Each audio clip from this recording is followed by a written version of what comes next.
नियतम कुरु कर्म त्वम। हे कौन्ते, अपने लिए नियत किए गए स्वधर्म रूप कर्म को ही करना चाहिए। अज्ञानता में कर्म त्यागने की अपेक्षा ज्ञान में कर्म करना श्रेष्ठ है। जब तक ज्ञान में ध्यान जप तप योग में मन उतर न जाए, तब तक एक ग्रास खाने का भी किसी को अधिकार नहीं है। ऐसा नहीं करने से शरीर का निर्वाह भी तो अच्छी तरह से नहीं हो सकेगा। यही नहीं, तुम जो समझते हो कि बंधन का कारण तो कर्म ही है, तो ऐसी बात नहीं है। यज्ञ भाव से विपरीत किया हुआ कर्म ही बंधन का कारक होता है। इसलिए मुक्ति की चाहना करने वालों को सर्वप्रथम यज्ञ भाव से कर्म करना ही चाहिए। जिसकी जो वस्तु है उसको समर्पित कर दें। सर्वप्रथम तो सबके लिए यही कर्म नियत किया गया है, तो कौन सी वस्तु किसके लिए है? हाँ, स्थूल इंद्रियों सहित शरीर तो माता पिता एवं घर परिवार समाज का है, लेकिन मन बुद्धि चित्त अहंकार भगवान के हैं। तो क्या आप यह कहना चाहते हैं कि शरीर को भगवान ने नहीं बनाया? नहीं नहीं, ऐसा नहीं है। शरीर को इंद्रियों को बनाया तो भगवान ने ही, लेकिन इसका लालन पालन पोषण किया इन लोगों ने। मात्र इतना ही करने से इस शरीर पर सर्वप्रथम इनका अधिकार हो जाता है। हाँ, मन बुद्धि चित्त आदि पर इनका अधिकार है ही नहीं, क्योंकि मन बुद्धि चित्त को तो बनाया भगवान ने और बिगाड़ा इन्होंने। जितनी लगन निष्ठा एवं मोह के साथ ये लोग शरीर को बनाने में लगे रहे, उतनी ही लगन एवं निष्ठा के साथ मन बुद्धि चित्त एवं अहंकार को बिगाड़ने में भी लगे रहे। यदि इन्होंने मन बुद्धि चित्त आदि को संवारा होता तो सर्वप्रथम शैशवावस्था से ही बच्चों को आत्मबोध से संपन्न कराते। माँ मदालसा देवहूति एवं माँ अनुसुईया जैसी माताओं जैसा कहते कि शुद्धोऽसि बुद्धोऽसि तात किम रोदसी। तुम तो शुद्ध हो, बुद्ध हो, साक्षी हो, चेतन हो, आत्मा हो, क्यों रोते हो? इस प्रकार हलराते दुलराते एवं प्यार करते हुए भौतिक विद्या के साथ साथ आध्यात्मिक विद्या को पढ़ने के लिए भी सद्गुरु के पास भेजते, लेकिन इन्होंने ऐसा नहीं किया। अतः अपने शरीर पर इनका तब तक अधिकार है जब तक मन बुद्धि चित्त आदि का मुख भगवान की तरफ नहीं हो जाता, अर्थात जब तक अहर्निश भगवान की याद आने नहीं लगता। फिर तो वैसी अवस्था में तन भी संपूर्णता से भगवान का ही हो जाएगा, इनके घेरे से बाहर हो ही जाएगा। क्योंकि नियम है कि संपूर्णता से मन जिधर चला जाता है उधर ही तन भी चला जाता है। तभी तो मन अज्ञान अवस्था में संपूर्णता से स्वजनों की तरफ है, जिसका परिणाम है कि तन भी उन्हीं का होकर रह गया है। अब ठीक इसके विपरीत तन मन से पूरी तरह भगवान का होना है, तो सर्वप्रथम मन को भगवान से जोड़ना होगा, और वह भी चुपके चुपके। तन का नियत कर्म अलग निर्णय किया गया है एवं मन का अलग। शरीर को पूरी तरह माता पिता भाई बांधवों की उचित सेवा में लगा दें, उसमें प्रमाद न करें। उनको खिला के खाएं, सुला के सोएं, स्नान करा के स्नान करें। घर में झाड़ू लगाने से लेकर हल चलाने आदि तक अपने अधिकार में जो भी कर्म दिया गया है उसे निष्ठा के साथ करें, और मन ही मन उनके प्रति देव भावना करते रहें। उनको निमित्त समझ लें, भगवान को कारण समझ लें। ऐसा समझे कि मैं इनके द्वारा भगवान की प्रसन्नता के लिए ही कर्म कर रहा हूँ। जैसे महात्मा अर्जुन ने पूरी निष्ठा के साथ माता पिता भाई बांधवों एवं गुरुजनों की सेवा शुश्रूषा तप और त्याग के साथ की थी। गुडाकेश होकर की थी, अर्थात निद्रा आलस्य प्रमाद को त्याग कर की थी। यही नहीं, जितेंद्रिय होकर भी की थी। वैसे ही आप भी करें। परिणाम होगा कि जिस समय उनका ऋण उतर जाएगा, उसी दिन आपको भगवान या तो सन्यासी बना देगा या तो राजा जनक बना देगा। इस बात को भी आप अच्छी प्रकार जान लें कि जिन स्वजनों को महात्मा अर्जुन ने संपूर्णता से अपना तन मन दे दिया था, उन्हीं स्वजनों का प्रभु ने अर्जुन के माध्यम से तन ही ले लिया था, अर्थात युद्ध में अर्जुन के माध्यम से ही मरवा डाला था। अतः ऐसा जानकर आप अपने नियत किए हुए स्वधर्म को क्यों नहीं करते हैं? अपने माता पिता भाई बांधवों से विरोध क्यों करते हैं? यदि वे विरोध के ही अधिकारी हैं तो आपके बदले भगवान स्वयं आकर विरोध करेगा।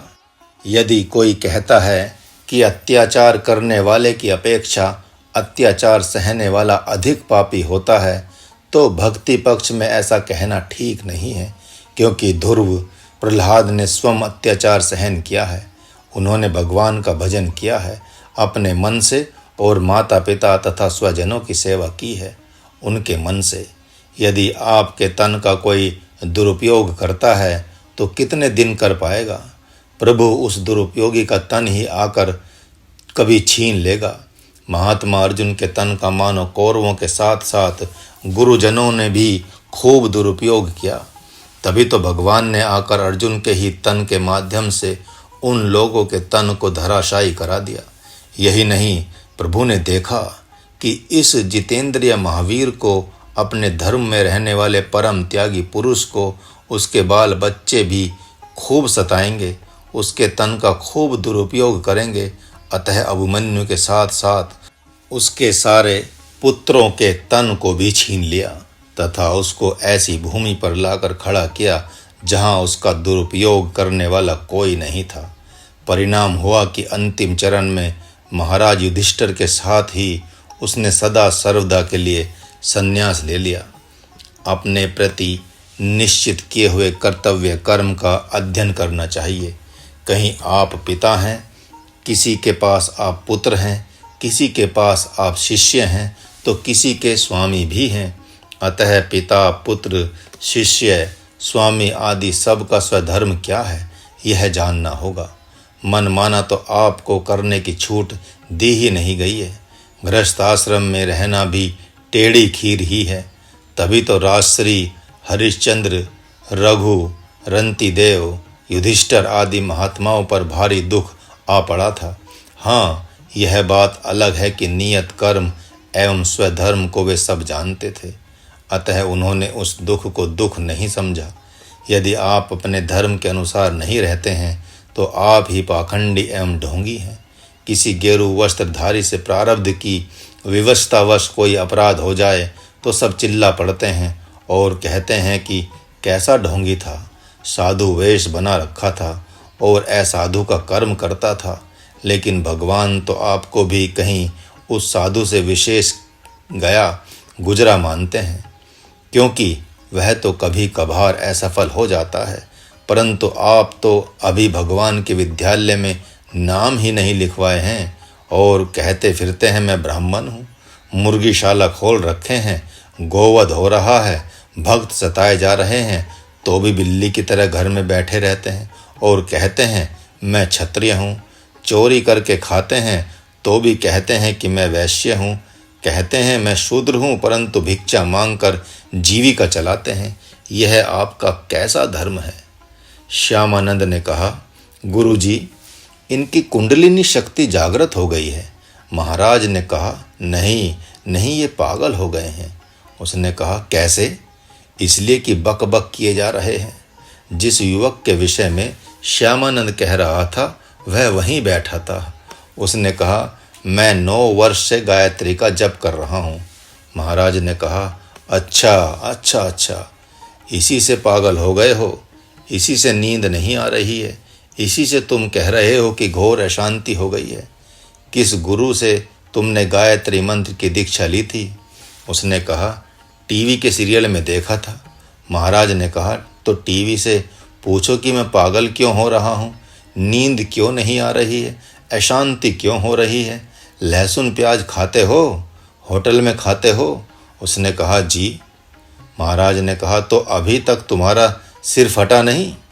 गायत्री जपने से तो पागलपन चला जाता है, नींद आने लगती है, सारे दुख दूर हो जाते हैं, लेकिन तुम्हारे साथ सब कुछ उल्टा ही हो गया। अरे मूर्ख, सामान्य देवी देवताओं की पूजा पाठ करना कराना होता है तो उस दिन लहसुन प्याज नहीं खाते हैं लोग, किंतु तुम गायत्री जैसे मंत्र का जप कर रहे हो तथा जो नहीं खाना चाहिए वह खाते हो, जहाँ नहीं खाना चाहिए वहाँ खाते हो, तो बात कैसे बने। पुनः महाराज ने पूछा, तुमने जप किया है क्या? उसने कहा हाँ। पुनः पूछा, तुम श्वास लेते हो? उसने कहा हाँ। महाराज ने कहा, 1.5-2 मिनट श्वास रोको। उसने कहा, यह तो रुकेगी नहीं। तब महाराज ने कहा, अरे फिर तुम श्वास कहाँ ले रहे हो? श्वास तो आ जा रही है। अच्छा बताओ, सोते हो तुम? कहा जी। फिर वही बात, अरे तो जागते क्यों नहीं रहते हो? उसने कहा, ऐसा तो होगा ही नहीं। महाराज ने कहा, जब ऐसा होगा नहीं तो झूठ क्यों बोलते हो कि मैं सोता हूँ? अच्छा बताओ कि खाते पीते हो? उसने कहा जी। महाराज ने कहा, अरे भले आदमी, भूख न लगे प्यास न लगे तो कैसे खाओगे पियोगे? पुनः पूछा, विचार करते हो? कहा जी। फिर तुमने झूठ बोला। यदि ऐसा है तो विचारों को रोको 1-2 मिनट। उसने कहा, ये तो रुकेंगे ही नहीं। तब महाराज ने कहा, फिर क्यों बकबक करते फिरते हो कि मैंने गायत्री जप किया, मेरी कुंडलिनी शक्ति जग गई है। अब जाओ, अंतर्यामी भगवान जो तुम्हारे एवं सब के हृदय में वास करता है, उससे हर रोज प्रार्थना करो कि हे प्रभु, आज तक मैंने जो कुछ नहीं किया, जप तप योग भी नहीं किया, मैं तो केवल देखने वाला हूँ, प्रमादवश अपने को कर्ता मान लिया था। अतः हे जगतपते, हे शरणागत रक्षक, मेरे पर दया करें, दया करें, दया करें, मुझ अहंकारी के अपराध को क्षमा करें। पुनः उससे पूछा कि तुम शरीर हो? कहा जी। फिर नींद में क्यों नहीं कहते कि मैं शरीर हूँ, या जगने के बाद भी क्यों नहीं कहते कि मैं स्वप्न का शरीर हूँ? इस प्रकार भगवान से कहना कि हे प्रभु, मैं तो शरीर भी नहीं हूँ, एकमात्र दृष्टा हूँ, क्योंकि मैं तो इस शरीर को, इसकी क्रियाओं को, इंद्रियों को, उनके विषयों को, मन की चंचलता को, विकारों को तथा अपनी असमर्थता को देख रहा हूँ। अतः हे प्रभु, मैंने तो न गायत्री का जप किया है, न खाया पिया और सोया ही है। यही नहीं, मैं तो शरीर भी नहीं हूँ। अतः हे जगतपते, अब आप ही इन रहस्यों को बताएं। ऐसी प्रार्थना करो, 2-4 दिन में शांति मिल जाएगी, फिर आना। उसने कहा, शांति तो अभी ही मिल गई है, दिमाग हल्का हो गया है। महाराज ने कहा, तो जाओ, थोड़ा अभी 1-2 घंटा सो जाओ, फिर आना। इतना ही नहीं, तुम तो सोने के उपरांत चले ही जाना, वहाँ ऐसे ही ध्यान रूप अभ्यास करना, और जब शांति पूरी मिल जाए, यानी बकवास समाप्त हो जाए, तो आ जाना। फिर विशेष साधना बताई जाएगी। जप व्यवस्थित होना चाहिए, चिंतन व्यवस्थित होना चाहिए, मन व्यवस्थित होना चाहिए, इंद्रियां व्यवस्थित होनी चाहिए। मन जब व्यवस्थित होगा तभी उसमें जप व्यवस्थित होगा, तभी उसमें ध्यान व्यवस्थित होगा, तभी उसमें ज्ञान व्यवस्थित होगा, तभी उसमें योग व्यवस्थित होगा, और तभी उसमें समाधि व्यवस्थित होगी, तथा जब समाधि व्यवस्थित होगी तब उसमें ब्रह्म व्यवस्थित होगा। बिना इस क्रम के इन सब की व्यवस्था कैसे होगी? भगवान मानो कह रहे हैं कि अपने नियत कर्म को यदि आप नहीं करते तो एक ग्रास भी खाते हैं तो वही ग्रास आपको असुर बना देगा। सद्गुरु के पास किसी भी कामना के साथ न रहें, अन्यथा वह कामना ही काम बन जाएगी। वहाँ साधकों के तन, मन एवं बुद्धि की योग्यता को देखकर ही साधना भी नियत की जाती है, क्योंकि स्थूल तन, मन, बुद्धि वाले साधकों के लिए स्थूल कर्म नियत करना पड़ेगा, और सूक्ष्म तन, मन, बुद्धि वालों के लिए सूक्ष्म कर्म नियत करना पड़ेगा। यदि ऐसा आप स्वीकार नहीं करते हैं तो आपके शरीर की यात्रा भी व्यवस्थित नहीं हो पाएगी। आपका जीवन आपके लिए ही भार बन जाएगा। साधकों को कितना खाना पीना चाहिए, कितना सोना चाहिए, कितना कर्म करना चाहिए, सद्गुरु नियत कर देता है। सन 2005 अगस्त में डॉक्टर कंचन जी, जो दुबई के हैं, अपने बाल बच्चों तथा चित्रा माई बॉम्बे की हैं, को लेकर महाराज के साथ अमरनाथ भगवान का दर्शन करने चले। बालटाल अर्थात कश्मीर से छोटे वायुयान हेलीकॉप्टर द्वारा अमरनाथ भगवान की गुफा तक जाना था। महाराज ने एकांत में डॉक्टर जी से कहा, हवाई जहाज हेलीकॉप्टर में जाना महाराज को शोभा नहीं देता। महाराज संन्यास आश्रम के बाह्य नियमों का भी पालन करना चाहता है, क्या आप सहयोग करेंगे? उनका मन भारी हो गया, क्योंकि महाराज के बिना वे किसी भी तीर्थ में जाना पसंद नहीं करते। फिर महाराज ने कहा, आप एक गुप्त बात प्रेम पूर्वक सुन लें, फिर जैसा आप चाहेंगे महाराज वैसा ही करेगा। महाराज ने कहा, इतना आप जान लें कि जैसा महाराज करेगा लगभग सभी साधक वैसा ही करेंगे। महाराज एक बार हेलीकॉप्टर एवं हवाई जहाज पर चढ़ता है तो साधक 1000 बार उस पर चढ़ेंगे यानी यात्रा करेंगे। यदि महाराज वायुयान से यात्रा करेगा ही नहीं तो साधक भी उससे यात्रा न करने का संकल्प ले लेंगे। आज आपके लिए आत्मानंद अभ्यानंद को हेलीकॉप्टर से भेज ही तो रहा हूँ। एक बात और है कि ऐसी कोई आपत्ति विपत्ति भी नहीं आई कि जल्दी जाना है, इसलिए इसके द्वारा यात्रा करना अनिवार्य है। महाराज यदि अपने नियत कर्म में रहेगा तो अमरनाथ भगवान शंकर जी स्वयं महाराज के पास आएंगे। अरे पैदल इतनी यात्रा करने की सामर्थ्य नहीं है, घोड़े पर भी चलने में परेशानी है, तो क्या भगवान शंकर महाराज की व्यवस्था को नहीं समझेंगे?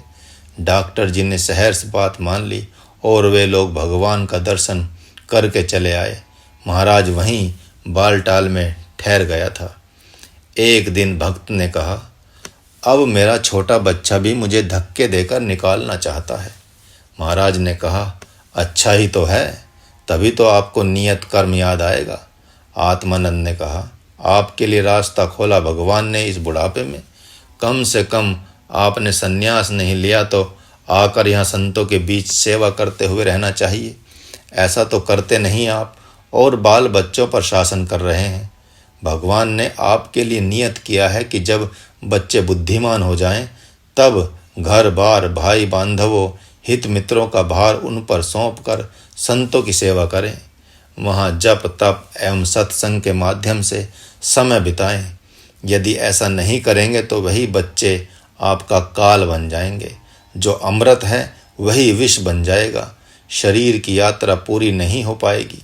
बच्चे ने निकाल दिया घर से, अब तो और भी यात्रा पूरी नहीं हो सकती, क्योंकि उसके ही दुराचार को सबसे पहले कहते फिरेंगे आप। अरे सामर्थ्य है तो अपनी संपत्ति को, घर बार को अपने पास रख लें और उस धुंधकारी जैसे बच्चे को घर से निकाल दें, या तो आप ही निकल जाएं। 2 रास्ते बचे हैं। यदि ऐसा करने से भी शांति नहीं मिलती तो इससे सिद्ध होता है कि आप अपने नियत कर्म से अलग हट गए हैं। किसी की भी यात्रा को, व्यवहार को यात्रा एवं व्यवहार की संज्ञा नहीं दी जाएगी जब तक कि आध्यात्मिक गुरु के शरणागत होकर कोई नियत कर्म नहीं करता। ऐसा माना जाएगा कि उसने गमन किया ही नहीं बल्कि वह पीछे की तरफ गिरता चला जा रहा है। इसलिए तो निगुरा मरा तो जग जिया, ऐसा राजस्थान के लोग कहते हैं। अर्थात सद्गुरु के अनुसार ही कोई कर्म करता है तो उसे कर्ता कहते हैं, महाकर्ता कहते हैं। तभी उसके शरीर का निर्वहन होता है। कैसा निर्वहन? महाराज युधिष्ठिर जैसा, महात्माओं जैसा निर्वहन। वैसी अवस्था में उसके मन में कोई शोक संताप नहीं होता। तभी कहा जाता है कि निर्बाध यात्रा संपन्न हो रही है। यदि अज्ञानी एवं विषयी माता पिता, बाल बच्चों एवं स्वजनों के माध्यम से जीवन यात्रा हो रही है तो उसे यात्रा नहीं कहते, बल्कि इसे तो आसुरी यात्रा कहते हैं। अतः आसुरी लोगों के अनुसार होती हुई यात्रा को यात्रा नहीं कहा जाता। यज्ञ के ही निमित्त किए जाने वाले कर्म को कर्म कहा जाता है। यज्ञ भाव से रहित कर्म को भगवान कर्म कहते ही नहीं हैं। यहाँ तक कि प्रभु तो भगवत भाव से, भगवत प्रसन्नता से के निमित्त किए जाने वाले कर्म को ही यज्ञ की संज्ञा देते हैं। वे तो सकाम देव यज्ञ को भी यज्ञ नहीं कहते, चाहे भले ही वह अश्वमेध यज्ञ ही क्यों न हो। भगवती कौशल्या ने अपने हाथों से घोड़ों की बलि दी है। यदि एक जीव की हत्या करने से असंख्य जीवों का कल्याण होना है, तो उस हिंसा को, हत्या को हत्या नहीं कहते, हिंसा नहीं कहते। अतः अश्वमेध यज्ञ, पुत्रेष्टि यज्ञ से भगवान श्री राम को प्रकट होना है, जिनके शासन काल में मनुष्यों के साथ साथ हाथी, घोड़े आदि पशु तथा अन्यान्य प्राणी भी अभय होकर विचरेंगे। उसी प्रकार प्रभु की प्रसन्नता या प्राप्ति के निमित्त किए जाने वाले कर्म, धर्म, जोग, जप, तप आदि को ही कर्म, धर्म, जोग, जप आदि कहा जाता है, अन्य को नहीं।